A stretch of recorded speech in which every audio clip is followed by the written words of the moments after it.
Hello friends, so let's discuss the next topics, that is nothing but our infertility. Infertility in male and female दोनों के यहाँ पे हम cover करेंगे, उनके कॉसेस और जो भी कुछ पैथोफिजियोलॉजी है for this infertility that we will cover in this particular class. So infertility defined as the failure to conceive within 1 or more year of unprotected coitus. If any couple are there and a kind of female जो है अगर वो conceive नहीं कर पा रही है, that is nothing but she is you can say infertile.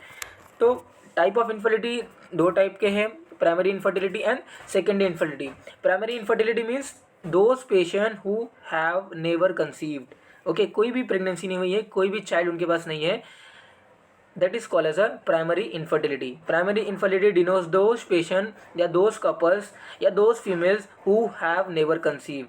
Secondary infertility indicates the previous pregnancy, पहले था उनको एक लाइव बॉर्न चाइल्ड भी है उनके पास, या फिर पहले कभी प्रेगनेंसी था but definitely but failure to conceive the subsequent pregnancy, that is called as a secondary infertility. पहले प्रेगनेंसी था, पहले kind of you can say एक लाइव बॉर्न चाइल्ड है, बट अगर सेकेंड चाइल्ड की अगर डिज़ायर कर रही है वो पर्टिकुलर कपल या फिर female, definitely female will not conceive, that is called as a secondary infertility. The primary infertility those patient who have never conceive. Secondary infertility indicates the previous pregnancy but failure to conceive the subsequent pregnancy. Okay, you can see here there is a sterility and infertility. These two concepts are very different. Okay, sterility means there is no fertilization, no pregnancy. Infertility में there is a fertilization but no ongoing pregnancy. Okay, तो there is a fertilization in infertility but pregnancy या फिर conceive जो है वो नहीं होता है. That you have to remember, क्योंकि स्टेरिलिटी और इनफर्टिलिटी दोनों ही सिमिलर वर्ड्स ऐसे रिजेंबल होते हैं. Okay, the factor essential for conception, healthy spermatozoa require है, should be deposit high in the vagina at or near the cervix. Okay, that you all know very well कि vaginal penetration होना चाहिए, जो भी कुछ erectile penetration into the vagina होना चाहिए, and ultimately क्या होगा, इमिशन होगा इस सीमेन का into the vagina, and after that the वो सीमेन जो है उसके अंदर जो स्पर्म है that will be you can से हेल्थी स्पर्मेटोजोआ, वो क्या होंगे अल्टीमेटली फर्दर जो फीमेल रिप्रोडक्टिव ट्रैक्ट है वो अंदर जाएंगे. The spermatozoa should undergo changes like capacitation, acrosomal reaction, and it should acquire the motility. The motile spermatozoa should ascend through the cervix into the uterine cavity and the fallopian tube. As I said, क्यों जाना चाहिए, क्योंकि ultimately fallopian tube के ampullar region में fertilisation होने वाला है, and ampullary region में the sperm, you can say during the vaginal penetration, this sperm should ascend till the ampulla of the fallopian tube. Okay, because you can say a kind of occurring of the you can say fertilization. Okay, there should be ovulation, ovulation बराबर होना चाहिए, motile spermatozoa होना चाहिए, healthy spermatozoa होना चाहिए हमारा. Okay, capacitation, acrosomal reaction, ये सभी वेल्ड होने चाहिए. The fallopian tube should be patent and the वो side should be picked up by the fimbriated end of the tube. Okay, यानी कि infundibulum, you all know very well, fallopian tube के हमारे 4 पार्ट्स होते हैं, इंट्राम्यूरल, इस्टमस, एम्पुलरी और infundibulum. Infundibulum ये जो यू कैन से हम मीडियल टू लेटरल जा रहे हैं, तो मीडियल टू लेटरल जो लेटरल मोस्ट जो हमारा फैलोपियन ट्यूब का जो पार्ट है कॉल्ड एज इन्फंडिबुलम. तो infundibulum and with forming number of finger like projection called as a fimbria. This fimbriae you can say this picks a kind of matures ovum. Okay, तो वही यहाँ पे लिखा गया, the fallopian tube should be patent and the oocyte should be picked up by the fibrated end of the tube or called as a tubal factor. Okay, and the spermatozoa should fertilize the oocyte at the ampulla of the tube. So these are the factors essential for the conception, essential for the kind of for the occurrence of the pregnancy. The embryo should reach the uterine cavity after 3 to 4 days of fertilization. The endometrium should be receptive by estrogen, progesterone, or you can say a growth factor. Okay, cytokinins for implantation, and the corpus luteum should function adequately, because there are number of conditions due to the luteal phase defects, due to the uterine malformation. Okay, or you can say due to the non-functional endometrial layer. There are you can say जो pregnancy जो रहती है एक बार conceive हो जाने के बाद भी वो लॉस हो जाता है, and that's why it should be you can say normal during the you can say for the our normal conceive. Okay, the causes of infertility, conception depend on the fertility potential of both male and female partner. The female is directly responsible in about 30 to 40%, the female in about 40 to 55%, and both are responsible in about 10% cases. Okay, the rest 10% is unexplained. Common causes of male infertility, you can see here, pre-testicular reason, pre-testicular problem, testicular or post-testicular. Pre testicular में आप देख सकते हो यहाँ पे endocrine में gonadotropin deficiency है, या तो हमारे गोनाडोट्रोपिन जो रिलीज हो रहा है, जो हार्मोन है kind of gonadotropin releasing hormone, ये जब रिलीज होगा हाइपोथैलेमस से, then only FSH and LH will release. Okay, तो वही यहाँ पे लिखा कि गोनाडोट्रोपिन अगर डेफिशिएंसी होगा तो definitely FSH and LH will not release, and FSH और एलएच अगर रिलीज नहीं होगा तो definitely there is no spermatozoa formation.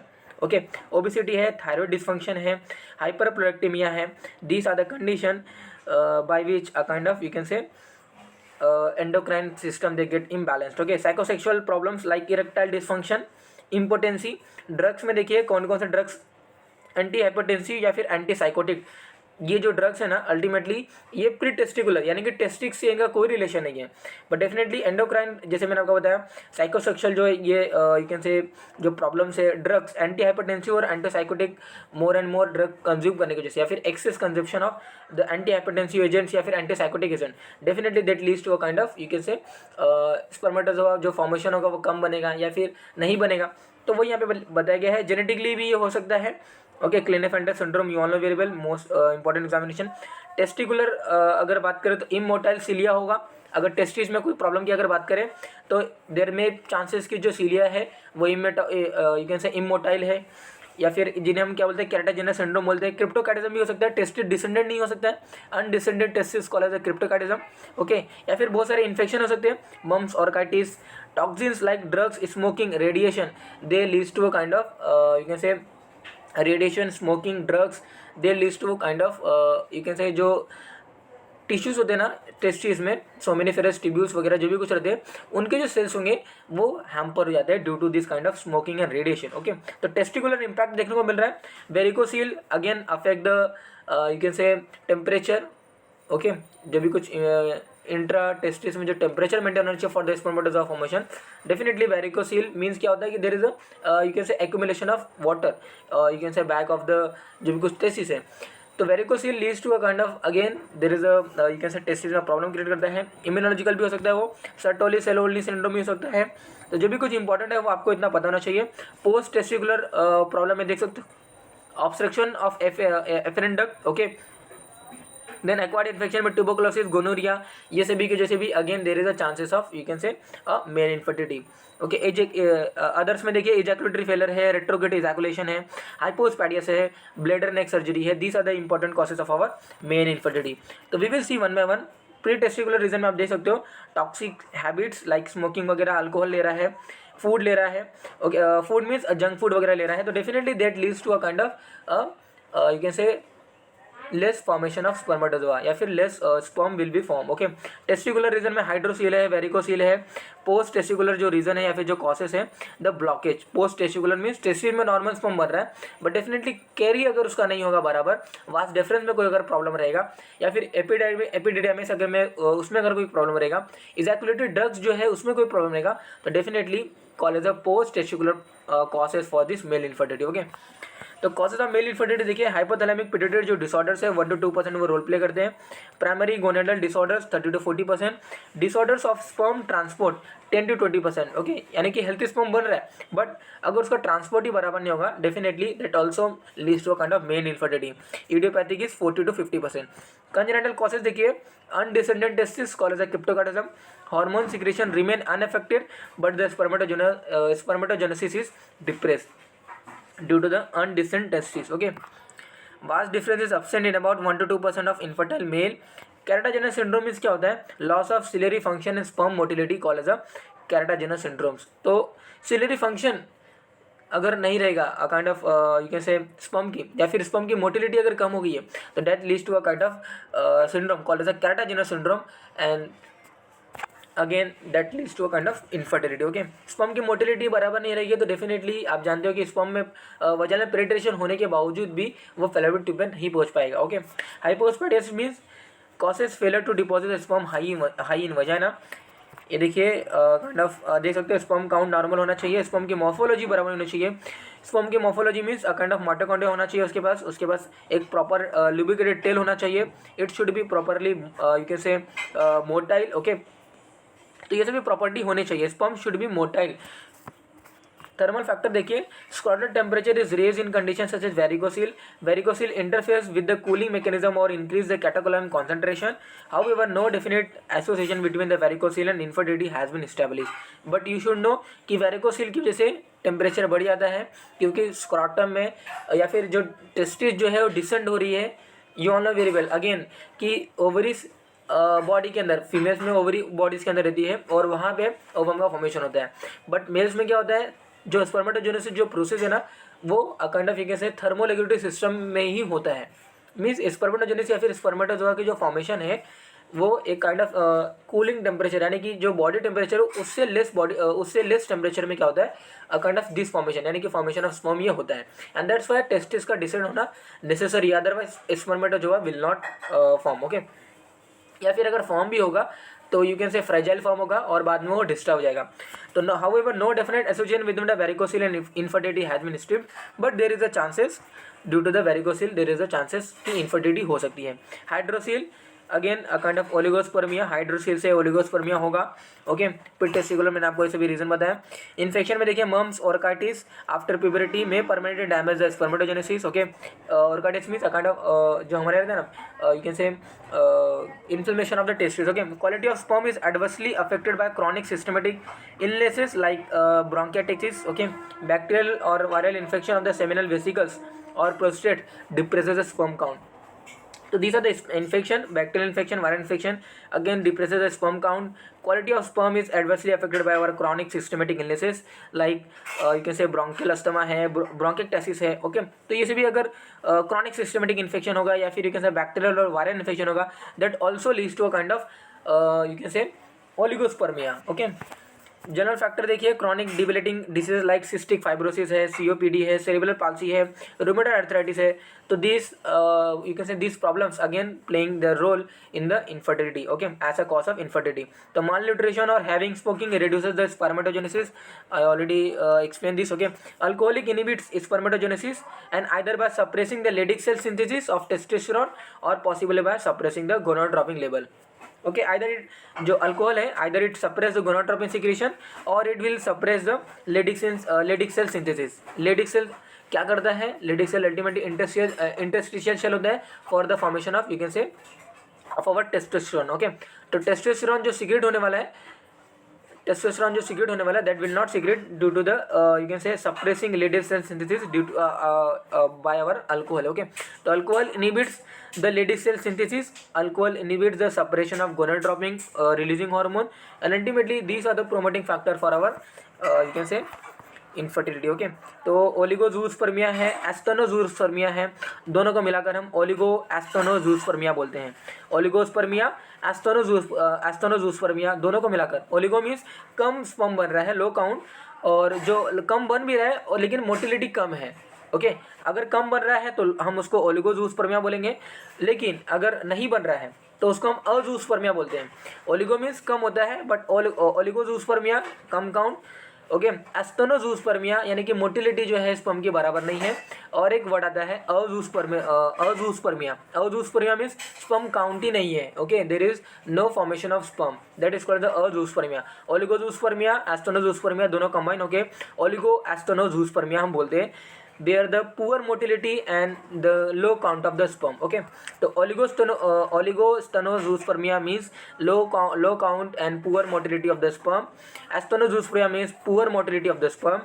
Oligozoospermia means there is a low count of the sperm, and azoospermia means there is a no formation of the sperm. Okay, endocrine factor is also playing the role. Kalaman syndrome है, Sertoli-Cell-Only syndrome है. Kalaman syndrome is testicular failure due to the gonadotropin deficiency. Okay, called as a Kalaman syndrome. Sertoli-Cell, you all know very well. FSH or follicle stimulating hormone level is raised in idiopathic testicular failure with the germ cell hypoplasia. Okay, तो germ cell hypoplasia means जो भी germ cell है, जो भी कुछ kind of cells for the formation of sperm जो भी role play करने वाले, अगर वही कम रहेगा या फिर उनकी हाइपोप्लेजिया रहेगी, definitely that leads to a kind of problem for as you can say infertility. Okay, hyperprolactinemia है, या आप यहाँ पे देख सकते हो kind of hormone and Kallmann syndrome देख सकते हो. जीएनआरएच सीक्रेट नहीं हो रहा है, जीएनआरएच सीक्रेट नहीं होगा तो एफएसएच और एलएच सीक्रेट नहीं होगा. Okay, FSH and LH secret नहीं होगा तो डेफिनेटली टेस्टिस में कोई भी स्पर्म सेल नहीं बनेगा. ओके। और LH क्या करता है, अल्टीमेटली लेडिक सेल या फिर इंटरस्टेलर सेल को स्टिमुलेट करता है for the formation of testosterone. Okay, तो टेस्टोस्टेरोन नॉर्मल नहीं होगा, sorry testosterone will not form, और टेस्टोस्टेरोन अगर फॉर्म नहीं होगा तो definitely there will be no secondary sexual character, okay, in the male. Okay, तो वॉइस जो रहेगा वो ब्रेक रहेगा, ग्रोथ ऑफ मसल फाइबर इतना नहीं हो पाएगा, इनलार्जमेंट ऑफ जेनिटिलिया नहीं होगा proper, okay, facial pubic hair और axillary hair will not be hair. तो अगर कोई मेल है और अगर ये काइंड ऑफ एंडोक्राइन जो उसका फैक्टर या फिर एंडोक्राइन जो मैकेनिज्म है वो अगर ये सभी बराबर नहीं हो, मीन्स उसका GnRH यानी कैलामेन सिंड्रोम, GnRH इसका सिंथेसाइज या फिर उसके GnRH की डिफिशियंसी है, ओके, गोनाडोट्रोपिन जो रिलीजिंग हार्मोन है, गोनाडोट्रोपिन की डिफिशियंसी कॉल है कैलामेन सिंड्रोम। तो कैलामेन सिंड्रोम रहेगा जिसको, तो LH FSH आएगा ही नहीं आएगा, FSH नहीं आएगा तो डेफिनेटली जो जर्म सेल है उसके थ्रू कोई भी क्योंकि जर्म सेल क्या है, अल्टीमेटली जर्म सेल किसके प्रेजेंस में स्पर्म को फॉर्म करने वाला है, in the presence of FSH। तो FSH नहीं आ रहा है, no sperm formation. Leydig cell जो है अल्टीमेटली जिन्हें हम इंटरसेलुलर सेल भी बोलने वाले, that will secrete testosterone, testosterone will not release, testosterone will not synthesize, that is synthesized in presence of our LH और luteinized hormone, but GnRH अगर release नहीं होगा तो LH और FSH दोनों रिलीज नहीं होते, and that's why kind of you can say testosterone will not form. Okay, तो टेस्टोस्टेरोन नहीं फॉर्म होगा and that leads to a kind of ये क्या करेगा, जो भी कुछ सेकेंडरी जो सेक्सुअल कैरेक्टर हो गए that definitely will not form. Okay, in that same है फीमेल में भी वही है, आप देख सकते हो LH और FSH अगर नहीं होगा तो एग सेल और एस्ट्रोजन नहीं होगा, और डेफिनेटली सेकेंडरी सेक्सुअल जो कैरेक्टर्स हैं अगेन फीमेल्स में वो नहीं विजिबल होंगे। ओके, तो जेनेटिक फैक्टर्स आप देख सकते हो यहाँ पे, क्लाइनेफेल्टर सिंड्रोम्स है, common chromosomal abnormalities in azoospermic male, आप देख सकते हो Klinefelter syndrome. Okay, Klinefelter syndrome is a kind of male जो होता है due to presence of 2X sperm, sorry due to presence of 2X chromosome, जो भी कुछ Y का जो एक्सप्रेशन होगा ना वो थोड़ा सप्रेस जाता है।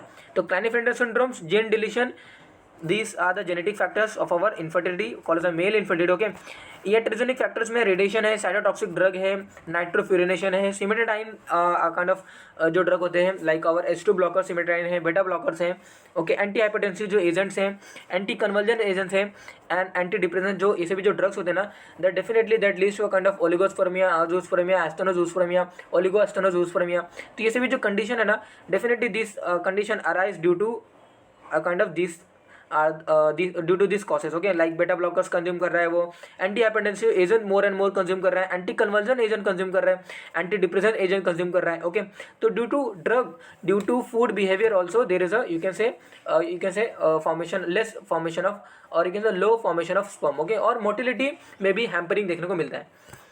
इम्यूनोलॉजिकल फैक्टर देखिए, antibody against spermatozoal surface antigen may be the cause of infertility, there may be formation of you can say auto antibody, auto antibodies, जो भी कुछ स्पर्म जो फॉर्म होगा उसको ही खुद किल कर देता है, यानी कि sperm itself killed by our kind of antibody। okay, तो call as a antibody against the spermatozoal surface antigen may be the cause of infertility। okay, whatever the sperm will form definitely that get destroyed due to the a kind of auto antibody। okay, तो result in the आप यहाँ पे देख सकते हो, result in the clumping of the spermatozoa after ejaculation, ये जो भी कुछ एंटीबॉडी होते हैं ना, स्पर्म फॉर्म होगा बट डेफिनेटली उसका क्लम्पिंग कर देंगे वो।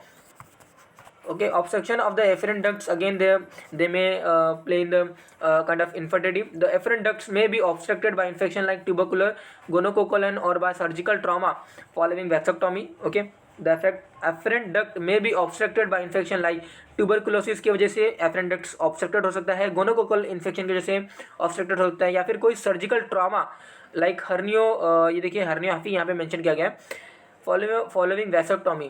तो these are the condition where the afferent duct they get obstructed। in young syndrome there is a epididymal obstruction and bronchiectasis। okay, तो obstruction of the afferent ducts sperm बराबर है, but जो carrying जब जो पोर्टल सिस्टम या फिर जो you can say जो ट्रांसपोर्ट जो सिस्टम है, that is if it is not that much well, definitely that leads to a kind of you can say, अगर वही बराबर नहीं होगा, अगर स्पर्म की फॉर्मेशन बराबर नहीं हो रही है, स्पर्म की बराबर फॉर्मेशन हो रही है, लेकिन अगर उसका एसएनडी बराबर नहीं होगा, तो वजाइनल पेनिट्रेशन या फिर वजाइना में सेक्सुअल इंटरकोर्स करने के बावजूद भी there is no you can say emission, और you can say there is no ascent of the sperm into the fallopian tube. Okay, तो प्री टेस्टिकुलर कॉसेस मैंने आपको बताया है ऑलरेडी, जिसमें एंडोक्राइन फैक्टर हमारा रोल प्ले करता है। आप यहाँ पे देख सकते हो एरो से पिट्यूटरी ग्लैंड ये सभी यहाँ पे हैम्पर्ड हुए हैं। टेस्टिकुलर कॉसेस में टेस्टिस में ही काइंड ऑफ जर्म हाइपोप्लेसिया रहता है। Kind of pre testicular causes में कैलामन सिंड्रोम से, टेस्टिकुलर कॉसेस में सर्टोली सेल ओनली सिंड्रोम्स हो सकता है, या फिर जर्म सेल हाइपोप्लेसिया हो सकता है। पोस्ट टेस्टिकुलर कॉसेस में जो भी कुछ हमारे यू कैन से जो ट्रांसपोर्ट की जो सिस्टम है, या फिर जो पोर्टल जो सिस्टम है जिसके थ्रू हमारा स्पर्म यू कैन से जो भी इजैकुलेटेड ड्रग्स में जो आने वाला है, ओके, और अल्टीमेटली इजैकुलेटेड ड्रग्स में आने के बाद ही वो क्या करेगा, यूरेथ्रा में उसका क्या होगा, रिलीज होने वाला। ओके, तो अगर ये ट्रांसपोर्ट या फिर ये जो पाथवे है, अगर इसमें कोई ऑब्स्ट्रक्शन है, that is called the post testicular causes for our male infertility. Okay, sperm related factor भी हो सकता है कि स्पर्म फॉर्म हो रहा है बट डेफिनेटली वो मोटाइल नहीं है बराबर, या फिर लो काउंट में फॉर्म हो रहा है, ओके, या फिर फ्रेजाइल फॉर्म हो रहा है। तो failure to deposit sperm high in vagina, that is called the coital problem, and that arise due to the erectile dysfunction. Penis जो पिनाइल इरेक्शन है वही नॉर्मल नहीं है, स्पर्म बराबर है, यू कैन से ऑब्स्ट्रक्शन नहीं है कोई। Okay, there is no obstruction in the female reproductive system, male reproductive system. Okay, there is a proper quantity of the sperm, there is a proper motile sperm formation, but definitely if it failure to deposit high in the vagina called as a caudal problem, and that arise due to the erectile dysfunction. Erectile dysfunction means जो penis है वही erect नहीं हो रहा है, okay, और until and unless penis will not erect there is no vaginal penetration। Okay, vaginal penetration नहीं होगा, और जो भी कुछ vaginal penetration नहीं होगा until and unless there is no vaginal penetration, that leads to a kind of not you can say ejaculation of sperm into the female's vagina। तो erectile dysfunction हो सकता है, इजैकुलेटरी डिफेक्ट्स में premature ejaculation हो सकता है, retrograde ejaculation हो सकता है, या फिर अब्सेंस ऑफ इजैकुलेशन। ओके, तो ultimately these are the problems that leads to a kind of coital problem है। स्पर्म वगैरह सब नॉर्मल है, कोई ऑब्स्ट्रक्शन वगैरह नहीं है, बट डेफिनेटली इरेक्टाइल डिस्फंक्शन है, पेनिस ही इरेक्ट नहीं होगा due to motor system, due to you can say paretic causes, due to spinal nerves damage, due to you can say blunt trauma over the vertebral column, this are the problem that leads to a kind of you can say जो innervation हुआ रहता है testis में, और you can say जो भी कुछ innervation हुआ रहता है हमारे पेनिस में, that get affected, and that's why there is no erection of the penis. Okay, आपको बहुत सारे रीजंस पता है कि जो इरेक्शन ऑफ पेनिस होता है वो किसके थ्रू होता है, जो भी हमारे यू कैन से जो कॉर्पस कैवर्नस होता है, वो कॉर्पस कैवर्नस में जो भी ब्लड वेसल्स जो लगे हुए थे उसमें फीलिंग होती है, filling of blood leads to kind of you can say hypertrophy of the penis. Okay, तो पेनिस इनलार्ज हो जाता है, and enlargement of the penis leads to kind of erection of the penis. Okay, तो erection enlargement simultaneously वहाँ पे nervous system का you can say motor nerve भी role play करता है, and that leads to kind of erection of the penis, and after the erection of the penis there is a you can say vaginal penetration. Vaginal penetration होगा तो emission वहाँ पे normal होना चाहिए, emission normal होगा तो definitely higher in the vagina वो ejaculation होना चाहिए। After the ejaculation sperm will you can say travel and reach up to the fallopian tube, and वहाँ पे अगर ओव्यूलेशन अगर नॉर्मल होता होगा तो definitely that will meet with ovum, okay, mature ovum, and there is a fertilization. Fertilization के बाद you can say जो भी कुछ मोरेला फॉर्मेशन होगा, ब्लास्टुला फॉर्मेशन होगा, उसके बाद काइंड ऑफ इम्प्लांटेशन होगा।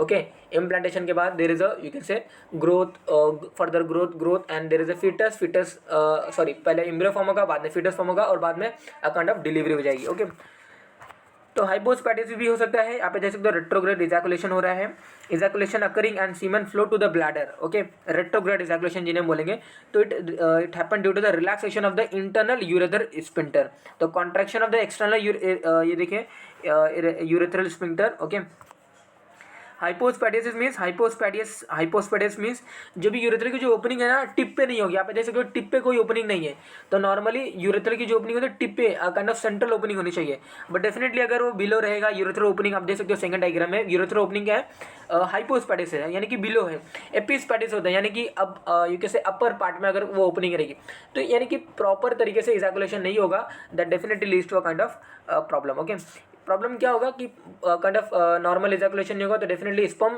रीच नहीं होगा up to the fallopian tube, और अगर वो रीच नहीं होगा, अगर वो पहुंचेगा नहीं, there is no fertilization. Okay, sperm abnormalities में देखिए loss of sperm motility, that is called as asthenozoospermia. Okay, abnormal sperm morphology, that is called as teratozoospermia. Okay, abnormal sperm morphology called as a teratozoosphermia, loss of sperm motility called as asthenozoospermia, low quantity you can say low count of the sperm called as oligozoospermia. Okay, there is no, if there is no formation of sperm called as azoospermia. Okay, तो these are the terminology related with our sperm abnormalities.